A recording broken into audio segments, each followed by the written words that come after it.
So today, I'm at the Cleveland Children's Museum. Why? Because I'm a kid at heart. Let's be real, come on.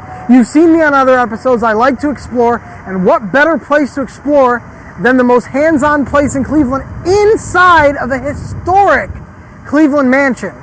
I wasn't gonna not show you this place, so that's what we're gonna do today on Cleveland Talks.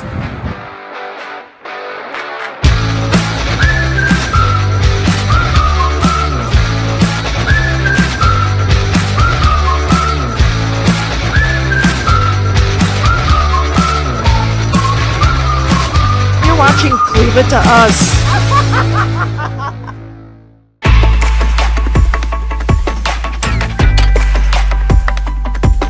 So we're inside and all the kids just left for the day because we wanted to see it when, we weren't going to be too much of a distraction.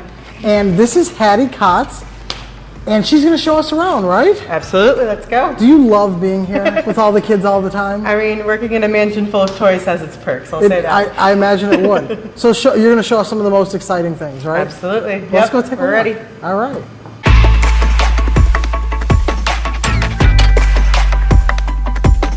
So this already looks like the coolest tree house. Oh, it's multiple tree houses. Just keeps going, right? Like your dream tree house. In a ballroom, nonetheless. Yes. Is that what this originally was a ballroom? Like kind of an event space, yeah. How cool. You'll see some chandeliers and some fireplaces kind of From still the Gilded lingering. Age, when this is just things we had. We keep it classy. But this is really cool because what a great way to repurpose that.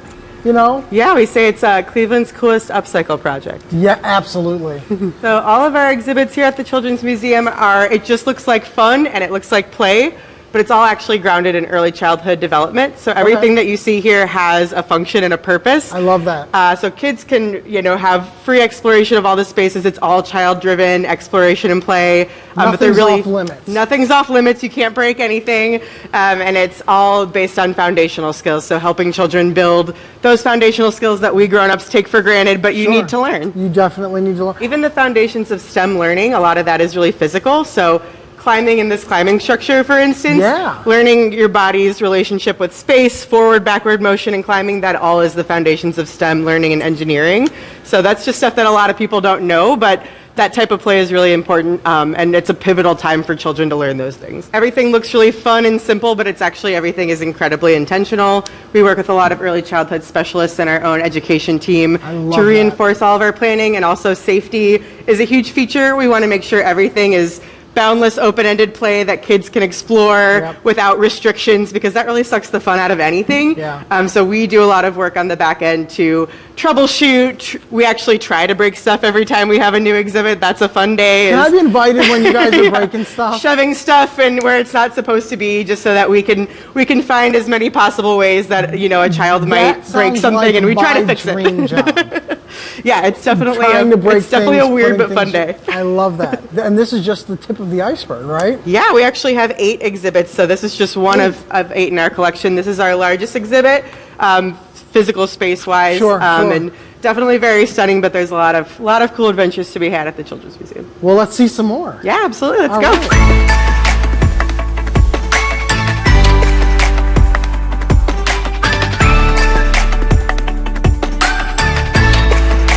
Okay, so now what's in here?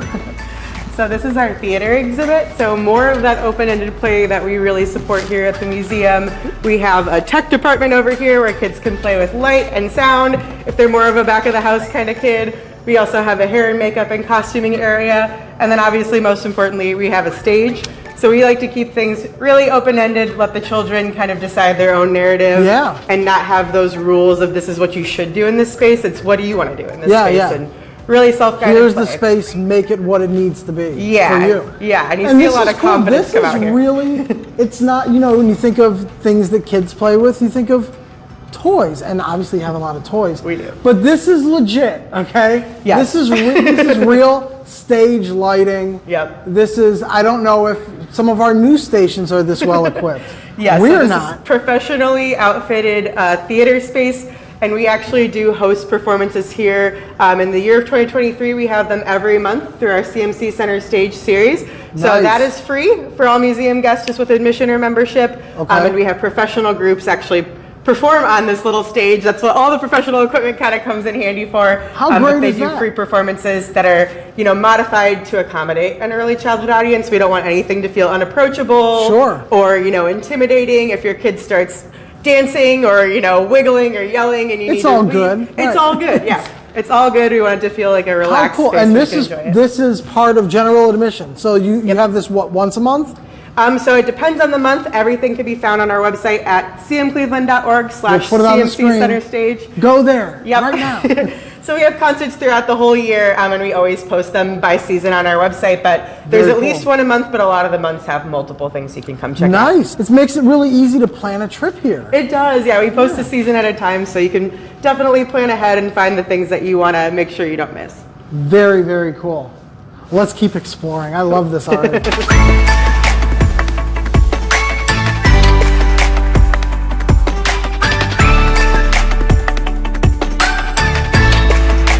So the Wonder Lab, this sounds exciting. It is exciting. So this is a good reason to bring an extra shirt to the museum. We do offer raincoats, but things tend to get a little out of hand in here, reasonably so. It's pretty fun. So this exhibit is all about water and air play. And so kids are actually, it looks just like play again. That's what all of our exhibits are supposed to look like. But kids are actually conducting tiny science experiments in there. So I love it. Yeah, it's the foundations of that STEM learning where it's trial and error. You're changing something and trying it again. So it's all the scientific process just whittled down into play and fun. Cool. So little kids in here learning cause and effect in real time. Yep, and in so many different ways. There's so many different functions and features that they can really kind of go nuts. So they say that children are like sponges. What better place to have a sponge than around a bunch of water, right? Yep. You've got a bunch of water and a bunch of sponges walking around, learning cause and effect. I love this so much. He gets it, yep. I get it. What do you even need me Once for? in a You while, got I it. get it. So let's take a look. Yeah. Let's take a look inside. And this looks like something off of a Nickelodeon set. With the water and the different, really bright, the oranges and the greens and the blues and the tubes. What's going on with the tubes? Oh, they change colors. They change colors. See, you don't even need me for this. You're on your own journey. Is this just for kids? Like, do I need a kid to get in here? You do need a kid to get in, but we welcome adults to play with their kids too. Everything is outfitted for adults, so you can climb, you can play along with your child, but we do require you to come with a kid. It's like the only place you need a kid in order to get in. So I can tell already a lot of this is movable. Yeah, so the whole museum focuses a lot on what we call loose parts.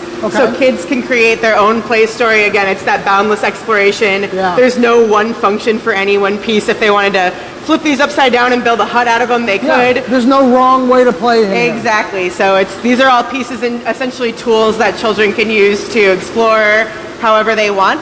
So they can create different paths for balls to go in. They could create a different structure entirely if they wanted to.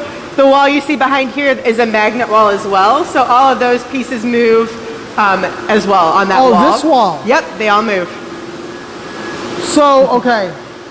I'm just sort of like visually realizing what's really going on here. A lot. So the balls go through there, they shoot up, and then you can build a path. Yep.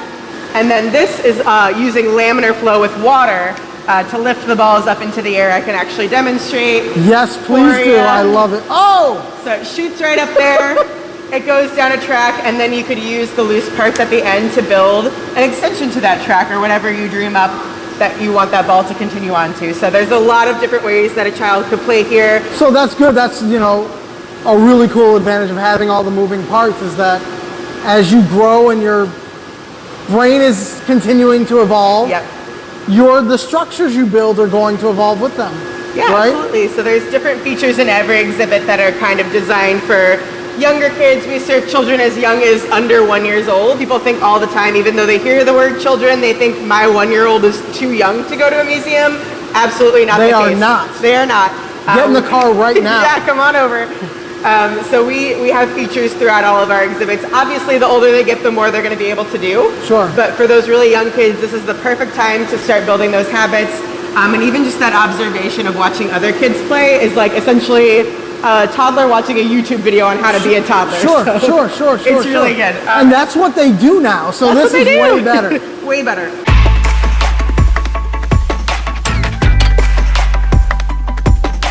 This is like the paradise for 3-year-olds, 2-year-olds, 1-year-olds, the ones who are really starting to really build their fine motor skills up. And it's a gated community. It is. For the little ones. I'm a dork. I was waiting for the right moment to use that. So this is really neat. They get, it's a lot, lower, perfectly tailored to them. Developmentally appropriate, yeah. Yeah, so we like to look at this space as kind of a sampling of all of our different exhibit spaces. So if you're a really young kid who's coming here, ages 3 and under is what this exhibit is really specialized towards. You can kind of you have a safe space that's gated, your child can't go bolt and run off out of your sight line. And it's got a lot of the features. You'll see ball chutes over here, some climbing structures here. So features that you'll see in our other exhibits that kids can kind of practice that type of learning on a more developmentally appropriate They can become a scale. Pro in here. Yeah, they can. And then they can really work on test their skills out in the real world. Yep, but it's kind of just a shrunken down version of a lot of those types of skills that they'll continue building as they grow older. I love it. Yeah, it does have that familiarity to it with the tubes and the balls and the slides and the. This space is, I think, pretty unique to children's museums. I think there's a ton of amazing resources and museums in town that have great resources for kids, but the 3 and under range oftentimes is a little bit of a struggle for those, trickier content areas. So we try to, create a space that's really well developed for that age group because they have fewer options available to them. I think this is also a really neat thing about Cleveland specifically, is that not only do we have this amazing children's museum, but a lot of our museums, even if it's a museum where, nope, this is all roped off, you can't touch it, this is an antique, they all have an area where you can touch everything. Yep.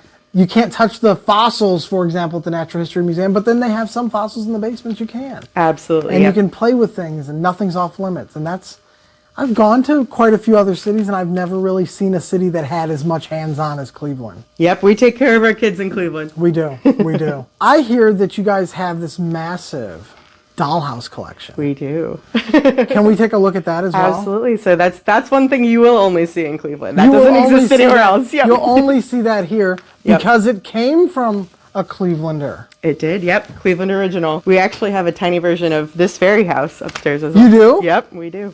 Okay. We've got some stuff to go check out.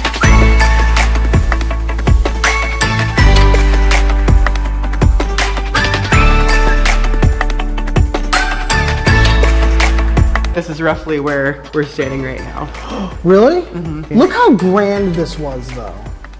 This was, Cleveland was the richest city in the world at one point. Mm-hmm. And these houses just existed. Some of them are still standing. Very few of them, actually. Very few, but some of them. I mean, part of the Cleveland History Center is 2 of the mansions, and they're still. And walking through those, it's so easy to get lost. Yeah. Because they're the size of Home Depots, But this is so cool. And when they were kind of making the dollhouse to try to reimagine what the interior might have been like, you were talking about the wallpaper. This is wallpaper that they likely would have had in that era? Yes, they used as much historical context as they could to, figure out what furnishings and decorations would have been popular around this time in this geographic location, just since we don't have any photographs of the interiors from that time. This is what it could have looked like, an artist's kind of interpretation based off of some historical context. So it's not just the miniature version of the building that we're in. There's so many dollhouses. Yeah, so we have a gracious donor, Kathy Lincoln. She's a local dollhouse collector. Mm-hmm. So we worked with her when we opened the Children's Museum at our new location about 5 years ago now.